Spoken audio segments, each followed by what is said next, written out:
मजुरांच्या टंचाईवर तरुण शेतकऱ्याचा अभिनव उपाय. अथर्व ठाकरे यांच्या स्वनिर्मित फवारणी यंत्राची सर्वत्र चर्चा.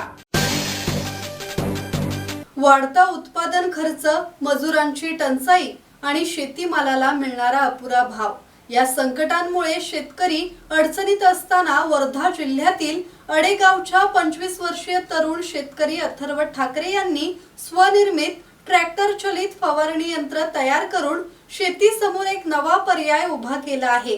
कमी खर्चात, कमी वेळेत आणि कमी मनुष्यबळात अधिक क्षेत्रावर फवारणी करणारे हे यंत्र सध्या शेतकऱ्यांसाठी आशेचा किरण ठरत आहे. अडेगाव येथील तरुण शेतकरी अथर्व ठाकरे यांनी ट्रॅक्टरवर चालणारे स्वनिर्मित फवारणी यंत्र विकसित केले आहे. या यंत्राद्वारे कमी खर्चात, कमी वेळेत आणि कमी मनुष्यबळात फवारणी शक्य होते. एका वेळी 200 लिटर पाणी भरता येते, तर प्रति एकर फवारणीचा खर्च सुमारे 300 रुपये येतो. एका दिवसात 20 एकरांवर फवारणी करण्याची क्षमता असलेले हे यंत्र उत्पादन खर्च कमी करून मजुरांच्या टंचाईवर प्रभावी उपाय ठरत आहे.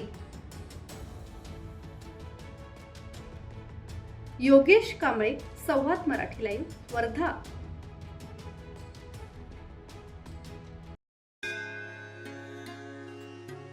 श्री गणपती संस्थान महड, तालुका खालापूर, जिल्हा रायगड. श्री वरद विनायकाच्या भक्तांसाठी भक्त निवासाची सोय, स्वच्छता आणि 24 तास गरम पाणी. सीसीटीव्हीची नजर. आगाऊ नोंदणीसाठी संपर्क करा 021 92 26 69 12 72 76 47 38 54.